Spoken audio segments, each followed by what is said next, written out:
और अब बात करेंगे जातिगत जनगणना की, जिसका फैसला ले लिया गया है। केंद्रीय कैबिनेट ने इस पर मुहर लगा दी है। कल इस बारे में ऐलान कर दिया गया कि देश में अब आजादी के बाद पहली बार जातिगत जनगणना होगी। अगर हम सियासत के नजरिए से देखें तो यह फैसला काफी अहम है और इस फैसले को लेकर सियासी पार्टियां इसे अपने अपने तरीके से, अपने अपने नजरिए से, अपने अपने एजेंडे के मुताबिक इसकी व्याख्या कर रही हैं। जहां तक विपक्षी पार्टियों का सवाल है तो तमाम पार्टियां एक सुर में यह कह रही हैं कि हमने इसके लिए दबाव बनाया और इसलिए सरकार को यह फैसला लेना पड़ा। तो ये 6 तस्वीरें आप देख सकते हैं जिसमें पूरी की पूरी कहानी समझ में आती है। जातिगत जनगणना का फैसला कल कैबिनेट की बैठक में लिया गया। राहुल ने कहा कि सरकार को पूरा सपोर्ट है, यानी कि जो भी इसके लिए सपोर्ट सरकार को चाहिए वो मिलेगा। तेजस्वी यादव ने तो भाई पटाखे भी फोड़ दिए अपने आवास पर, देखिए कैसे अनार और रॉकेट चला रहे हैं। वहीं अगर हम बात करें अखिलेश यादव की तो उन्होंने कहा कि पीडीए की 100% जीत है। आपको बता दें कि 2024 के लोकसभा चुनाव में पीडीए के सहारे चुनाव मैदान में उतरे थे और यूपी के अंदर अखिलेश यादव की पार्टी समाजवादी पार्टी ने अपना अब तक का सबसे बेस्ट परफॉर्मेंस दिया था। अगर हम बात करें नीतीश कुमार की तो नीतीश कुमार उस राज्य के मुखिया हैं जिन्होंने जातिगत सर्वे कराया था। उन्होंने भी इस फैसले का स्वागत किया है और सही दिशा में उठाया गया कदम मायावती ने इसे बताया है कि जातिगत जनगणना मूल जनगणना के साथ कराई जाएगी। लेकिन सरकार के इस फैसले के बाद सियासी क्रेडिट लेने की होड़ लग गई। क्या राहुल गांधी, क्या तेजस्वी यादव, सभी मैदान में उतर आए और इसका क्रेडिट लेने की कोशिश की। साथ ही विपक्ष ने कई सवाल भी उठाने शुरू कर दिए। अब बिहार चुनाव सर पर है और इसको लेकर भी विपक्ष ने कई सवाल उठाए हैं, लेकिन इस डिसीजन की सराहना भी की जा रही है। आपको बता दें कि विपक्ष स्वागत तो कर रहा है, लेकिन साथ साथ ये सवाल भी उठा रहा है कि भाई ये टाइमिंग क्या है, ये टाइमिंग क्या कहती है। खैर, इस फैसले के स्वागत में और इस फैसले से खुश होकर अगर हम बात करें आरजेडी की, आरजेडी का जो चेहरा है तेजस्वी यादव, उन्होंने इसका जश्न मनाया है। तेजस्वी यादव ने जातीय जनगणना को अपनी जीत बताया है और उन्होंने कहा कि भाई हमारी ताकत के आगे केंद्र सरकार झुक गई है। तेजस्वी यादव ने बात कही। कल तेजस्वी यादव ने पटाखे फोड़े, मिठाइयां बांटी। इन तस्वीरों में आप देख सकते हैं किस तरीके से उन्होंने अपनी खुशी का इजहार पटाखों के जरिए किया, मिठाई बांटकर किया। इस समय लड़ी में आग लगा रहे हैं वो, फटाफट ये जलेगी, देखिए जल रही है और उसकी खुशी इसी तरीके से फूट कर बाहर आ रही है। और ऐसे ही उन्होंने रॉकेट भी जलाए, अनार भी जलाए। तो तेजस्वी यादव का कहना यह कि हम तो लगातार लंबे समय से मांग कर रहे थे, सरकार इस दिशा में कदम नहीं उठा रही थी, आखिरकार हमारा दबाव काम आया और सरकार हमारे एजेंडे पे काम कर रही है। ये भी उन्होंने बात कही।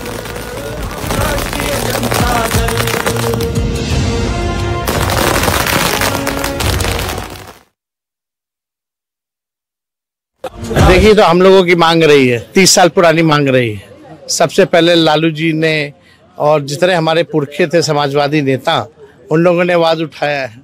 तो आज हम लोगों की जीत हुई है, हमारे पुरखों की जीत हुई है, लालू जी की जीत हुई है, समाजवाद की जीत हुई है और इनको हमारे ही एजेंडों पर जो है काम करना पड़ रहा है। ये हम लोगों की ताकत है।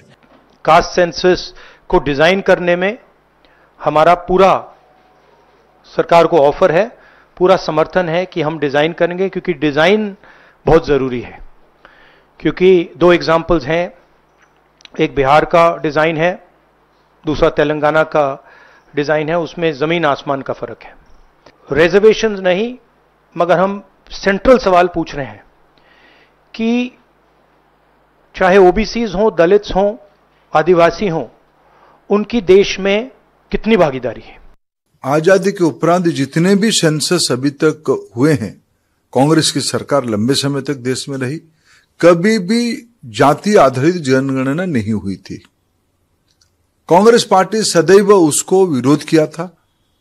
जाति के बारे में, उनको विशेष करके देश की पिछड़ों के बारे में, वंचितों के बारे में आदरणीय नेहरू जी की, श्रीमती इंदिरा गांधी जी की और राजीव गांधी जी की मंतव्य क्या था, ये पार्लियामेंट की सदन की चर्चा को अगर आप अनुध्यान करोगे तो स्पष्ट मिलती है। भारतीय जनता पार्टी सदैव सामाजिक समरसता, सामाजिक भाईचारा, सामाजिक सौहार्द की विश्वासी रही है।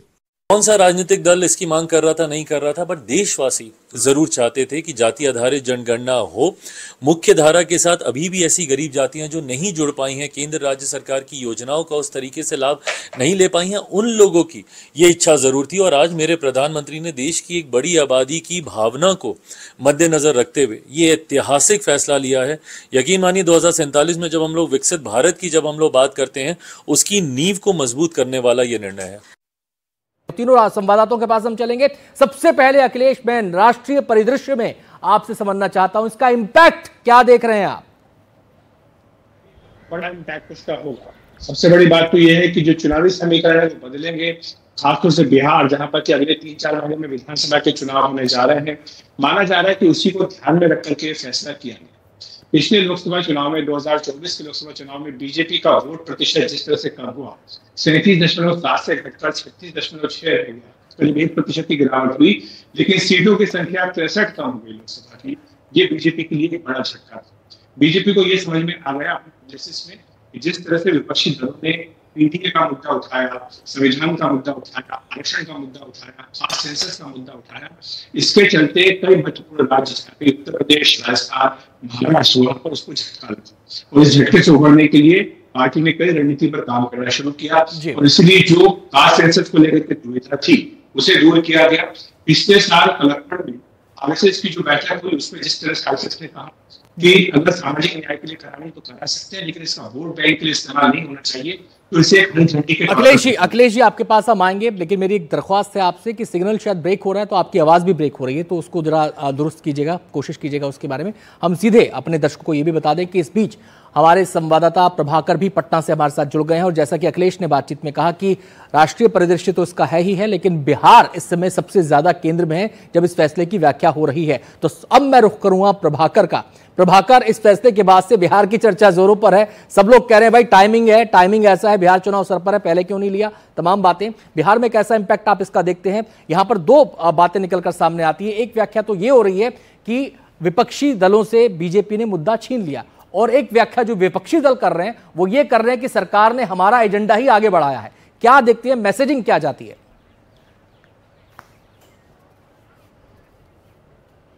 देखिए, ये तो होना ही था। हमने देखा कि कल कैसे तेजस्वी यादव ने प्रॉपर इसको सेलिब्रेट किया, पटाखे फोड़े अपने घरों में और एक मैसेज देने की कोशिश की कि ये उनका एजेंडा था। वो लगातार सरकार पे इस मामले में दबाव बना रहे थे और अंत में भाजपा को या एनडीए को झुकना पड़ा उनके मांग के आगे। देखिए, ये मामला क्रेडिट लेने की होड़ का है और बिहार में इस बार चुनाव है, तो ये जो फैसला हुआ है ये अहम फैसला है और इसका पहला टेस्टिंग ग्राउंड जो है वो बिहार चुनाव बनेगा। अभी से कुछ महीनों के बाद बिहार में चुनाव होना है। क्या इसका इम्पैक्ट ज़मीन पे होगा, क्या वोटर्स इससे प्रभावित होते हैं, क्या वोट पे इसका असर पड़ता है, इन सारी चीज़ों की जो है वो टेस्टिंग वो अभी बिहार चुनाव में होगा। और ऐसा माना भी जा रहा है कि बिहार चुनाव के मद्देनज़र ही इतना बड़ा फैसला किया गया है। लगातार जो बिहार का विपक्ष है, चाहे आप बात करें राजद की या कांग्रेस की, वो ये मांग करते रहे थे कि इस मामले में जो कास्ट सर्वे हुआ था बिहार में, उसमें जो आंकड़े निकल के आए थे उसके बेसिस पर उन्होंने कोशिश की थी आरक्षण की सीमा बढ़ाने की, जिसे बाद में हाई कोर्ट ने स्टे कर दिया और कहा कि 50% की जो सीमा है, जो सीलिंग है, उसे आप नहीं तोड़ सकते हैं। और ये लगातार मांग कर रहे थे कि इसे 9वीं अधिसूची में डाला जाए, जिससे कि वो कोर्ट के परव्यू से बाहर निकल जाता है, कोर्ट की जो जुडिशियल स्क्रूटनी से वो मामला बाहर निकल जाता है। वो लगातार इसकी मांग कर रहे थे, लेकिन वैसा हुआ नहीं था और इसे एक बड़ा चुनावी मुद्दा बनाने वाले थे। विपक्ष ने साफ कर दिया था कि उनके लिए एक बड़ा चुनावी मुद्दा होगा। अब इस मुद्दे को भाजपा ने छीन लिया है, लेकिन जनता में जो मैसेजिंग की होड़ लगी है, चाहे वो आप एनडीए की बात करें, चाहे वो आप विपक्ष की बात करें, तो क्या वो मैसेजिंग देने में कामयाब होंगे कि नहीं होंगे? जनता किसकी बात मानेगी, किसके पोस्चरिंग और मैसेजिंग को वो मानेगी, ये आपको चुनाव के नतीजे ही बताएंगे। लेकिन दोनों ही दल जो हैं, दोनों ही खेमे जो हैं, वो इसमें पुरजोर कोशिश करेंगे और आप आने वाले समय में देखेंगे कि कैसे इसमें लगातार बड़े बड़े कैंपेन होते हुए आपको दिखेंगे। जी, निहाल के पास चलते हैं। निहाल, देखिए, सरकार ने इस डिसीजन से ये तो साबित कर दिया है कि ये एक विकास योग्य योजना है, जिसके तहत जो है अब सरकार की ही अपनी आरक्षण विरोधी छवि जो है वो सुधर सकती है। लेकिन देश की अगर बात की जाए तो देश में किस तरह से विकास या बदलाव होगा? देखिए, सबसे बड़ी बात है ये देखना है कि इस सर्वे के बाद क्या इसके आधार पर आरक्षण मिलेगा। ये एक बड़ा सवाल है। और सर्वे के ज़रिए सरकार क्या लक्ष्य हासिल करना चाहते हैं। यहाँ कर्नाटका में अगर आप देखें तो तकरीबन 10 साल पहले यहाँ पे सोशियो इकोनॉमिक एंड एजुकेशनल सर्वे के नाम से ये कास्ट सेंसस करवाया गया था, और इसके बाद 10 साल तक कई बहाने बनाए गए, लेकिन सरकार की हिम्मत नहीं हुई उसको लागू करने की या इस पर इवन चर्चा करने की। और जब इस बार काफ़ी दबाव पड़ा, राहुल गांधी बार बार ये कहने लगे कि इसको लागू करना चाहिए, इस पर चर्चा होनी चाहिए, तो विशेष कैबिनेट की बैठक बुलाई गई और उसमें इतना हंगामा हुआ कि किसी नतीजे पर कांग्रेस सरकार नहीं पहुंच पाई। ये अलग बात है कि कांग्रेस सरकार नहीं, खुद ही सिद्धरामैया सरकार जब पहली बार मुख्यमंत्री बने थे 2013 से 2018 के बीच में, 2014-15 में उन्होंने इस सर्वे को करवाया था।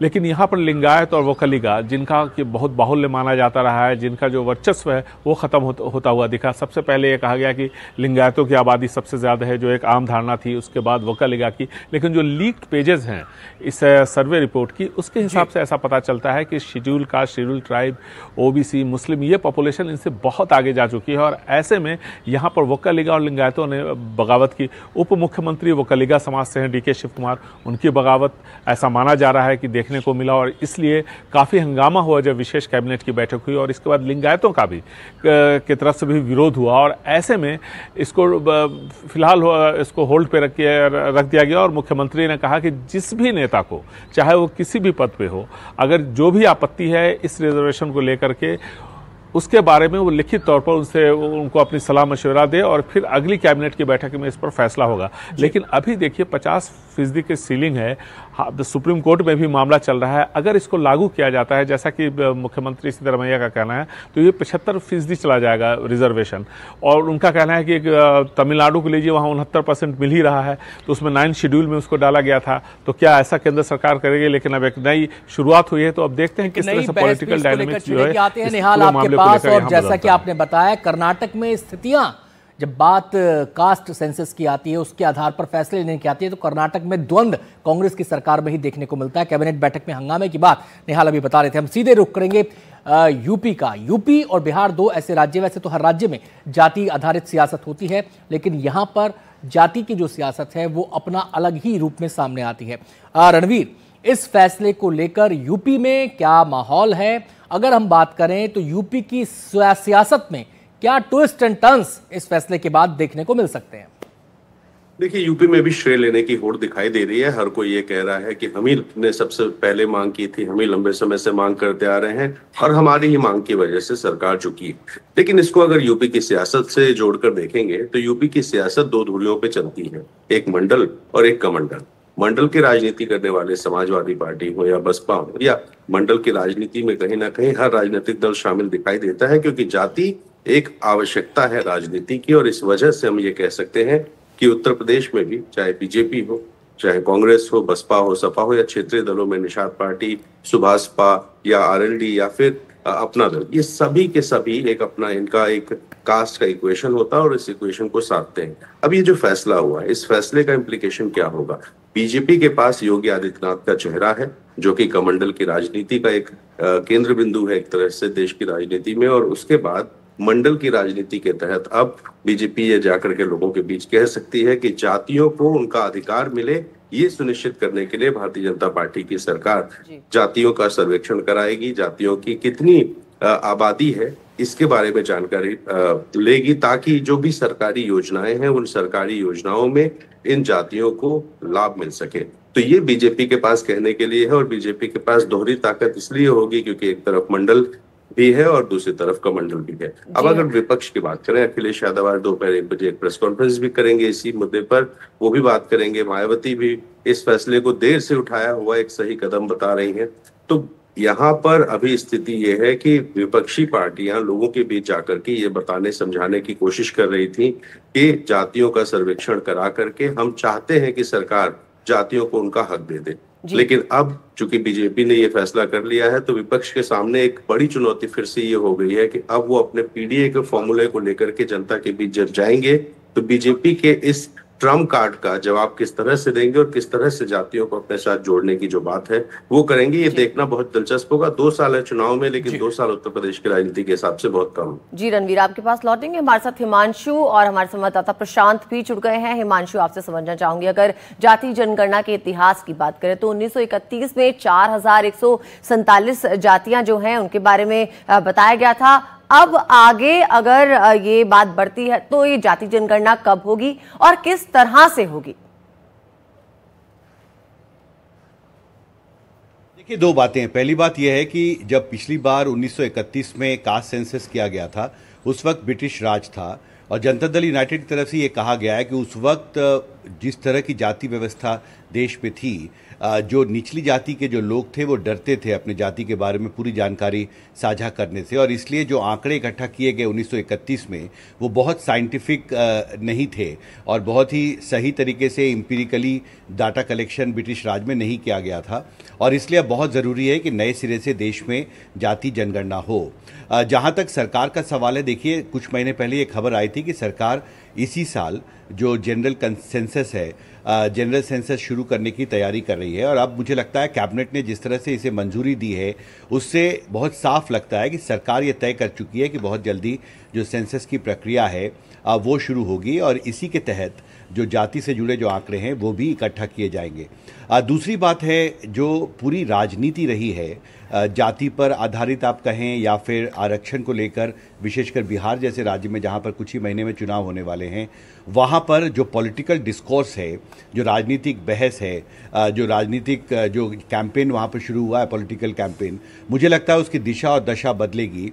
क्योंकि बहुत साफ तौर पर जनता दल यूनाइटेड की तरफ से ये कहा गया है कि बिहार में जब कास्ट सर्वे किया गया था और जो आंकड़े इकट्ठा किए गए तो उसमें ये बात सामने आई कि जो पिछड़े वर्ग के लोग हैं उनकी जो संख्या है वो 63.13% के आसपास है, और अगर आप ऊंची जाति के 10% आर्थिक तौर पर पिछड़े लोगों को जोड़ लें तो ये संख्या 75% के आसपास पहुंचती है। तो जनता दल यूनाइटेड अभी से उन्होंने ये कहना शुरू किया है कि आंकड़े बदलेंगे, क्योंकि हिस्सेदारी जो है वो आपकी जनसंख्या के अनुपात पे ही तय की जाती है आरक्षण के लिए। इसलिए चाहे वो सरकारी नौकरियां हों, शैक्षणिक संस्थान हों, उनमें जो आरक्षण की जो सीलिंग अभी है, जिसको लेके कोर्ट में और संसद में और संसद के बाहर सड़कों पर लंबी बहस चलती रही है, मुझे लगता है वो बहस अब पूरी तरह से बदलने वाली है। आते हैं हिमांशु आपके पास, आप कह रहे हैं कि ये डिस्कोर्स बदलेगा और इसके जो केंद्र बिंदु होंगे वो भी आने वाले समय में बदल सकते हैं। हम प्रशांत का रुख करेंगे। प्रशांत पे जाने से पहले इस बीच हम बता दें कि हर्षा हमारे साथ जुड़ चुकी हैं। इस समय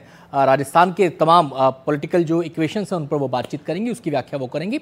हम पहले प्रशांत का रुख कर लेते हैं। प्रशांत, अब सुनने में अच्छा लगता है कि जातिगत जनगणना फटाफट करवा दीजिए, इसके आंकड़े आ जाएंगे, ये आ जाएगा, लेकिन ये प्रक्रिया मुझे जो समझ में आ रहा है इतनी सहज, उतनी सरल नहीं है।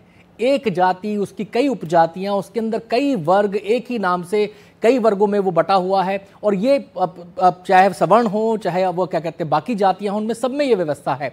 तो ऐसे में क्या ये उतना सहज, उतना सरल है जितना दिखाई दे रहा है, जितना पॉलिटिकल पार्टीज बात कर रही हैं?